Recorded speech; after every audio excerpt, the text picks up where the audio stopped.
Hi hello, ಎಲ್ಲರೂ ಹೇಗಿದ್ದೀರಾ? ತುಂಬಾ ಚೆನ್ನಾಗಿದ್ದೀರಾ ಅಂತ ಭಾವಿಸ್ತೀನಿ. ನಾನು ನಿಮ್ಮ ಪ್ರೀತಿ ರಚಿತ ಮಾತಾಡ್ತಾ ಇರೋದು. Welcome to my vlog. ಇವತ್ತಿನ ದಿನ ಏನು ರೆಸಿಪಿ ತಂದಿದ್ದೀನಿ ಅಂತ ಯೋಚನೆ ಮಾಡ್ತಾ ಇದ್ದೀರಾ? ದಿಢೀರ್ ಅಂತ ಮಾಡುವ ಸಾಂಬಾರು. ಸೊ ಈ ಒಂದು ಸಾಂಬಾರು ಹೇಗಿರುತ್ತೆ, ಎಷ್ಟು ಟೇಸ್ಟಿಯಾಗಿರುತ್ತೆ ಗೊತ್ತಾ ಫ್ರೆಂಡ್ಸ್? ಟ್ರಸ್ಟ್ ಮೀ, ಸಿಕ್ಕಾಪಟ್ಟೆ ಟೇಸ್ಟಿಯಾಗಿರುತ್ತೆ ಮತ್ತು ಸೂಪರ್ ಆಗಿರುತ್ತೆ, ಅಲ್ಟಿಮೇಟ್ ಆಗಿರುತ್ತೆ.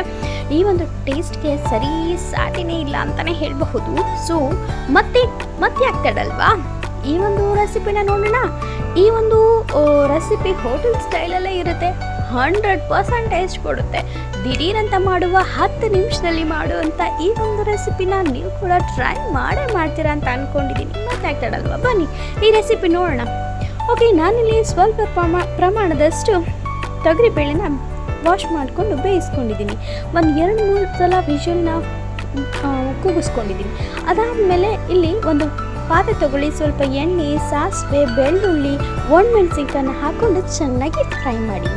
ಫ್ರೈ ಆದಮೇಲೆ ನಾನಿಲ್ಲಿ ಏನು ಬೇಳೆ ಬೇಯಿಸ್ಕೊಂಡಿದ್ದೀನಲ್ಲ, ಆ ಒಂದು ಬೇಳೆನ ಸ್ಮ್ಯಾಶ್ ಮಾಡ್ಕೊಳ್ಳಿ. ಆ ಒಂದು ಸ್ಮ್ಯಾಶ್ ಮಾಡ್ಕೊಂಡಿರೋವಂಥ ಕಟ್ಟನ್ನು ಅಂದರೆ ಬೇಳೆನ ಈ ಒಂದು ಒಗ್ಗರಣೆ ಒಳಗಡೆ ಹಾಕ್ಕೊಂಡು ಎಷ್ಟು ಕ್ವಾಂಟಿಟಿ ಬೇಕೋ ಅಷ್ಟು ನೀರು ಸೇರಿಸ್ಕೊಳ್ಳಿ. ಅದಾದಮೇಲೆ ಸ್ವಲ್ಪ ಉಪ್ಪು ಹಾಕ್ಕೊಳ್ಳಿ. ಆಮೇಲೆ ಸ್ವಲ್ಪ ಮೆಣಸು ಕೊಟ್ಟು ಹಾಕೊಂಡ್ಬಿಟ್ರೆ ಎಷ್ಟು ಕ್ವಾಂಟಿಟಿ ಬೇಕೋ ಅಷ್ಟು ನೀರು ಕೂಡ ಆ್ಯಡ್ ಮಾಡ್ಕೊಳ್ಳಿ.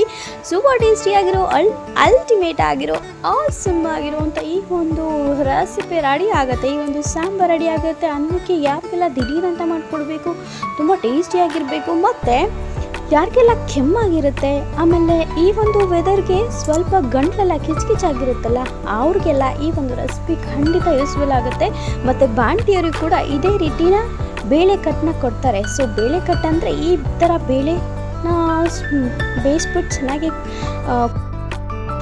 ಬಾಣ್ತಿಯವರಿಗೆ ಈ ರೀತಿ ಯಾಕೆ ಕೊಡ್ತಾರೆ ಅಂತಂದರೆ, ಸ್ವಲ್ಪ ಹೊರಗಡೆ ಎಲ್ಲ ವೆದರ್ ಥಂಡಿ ಇರುತ್ತಲ್ವಾ, ಸೊ ಒಳಗಡೆನೇ ಹೀಟ್ ಆಗಲಿ ಅಂದರೆ ಒಂದು ಬಿಸಿ ಅನ್ನ ಮಾಡಿ ಈ ಥರ ಬಿಸಿ ಸಾಂಬಾರು ಮಾಡಿ ಹಾಕಿ ಕೊಡ್ತಾರೆ. ಬಿಕಾಸ್ ಅವ್ರಿಗೆ ಹಸಿರು ಮೆಣಸಿನ್ಕಾಯಿ ತಿನ್ನೋ ಹಾಗಿಲ್ಲ. ಆಮೇಲೆ ಈ ಒಂದು ರೆಸಿಪಿ ಶೀತಕ್ಕೆ ಮತ್ತು ತುಂಬ ಯೂಸ್ಫುಲ್ ಆಗುತ್ತೆ ಮತ್ತು ಒಳಗಡೆ ತುಂಬ ಹೀಟ್ ಪ್ರೊಡ್ಯೂಸ್ ಮಾಡುತ್ತೆ ಅನ್ನೋ ಒಂದು ಕಾರಣಕ್ಕೆ ಈ ರೀತಿ ಮಾಡಿಕೊಡ್ತಾರೆ.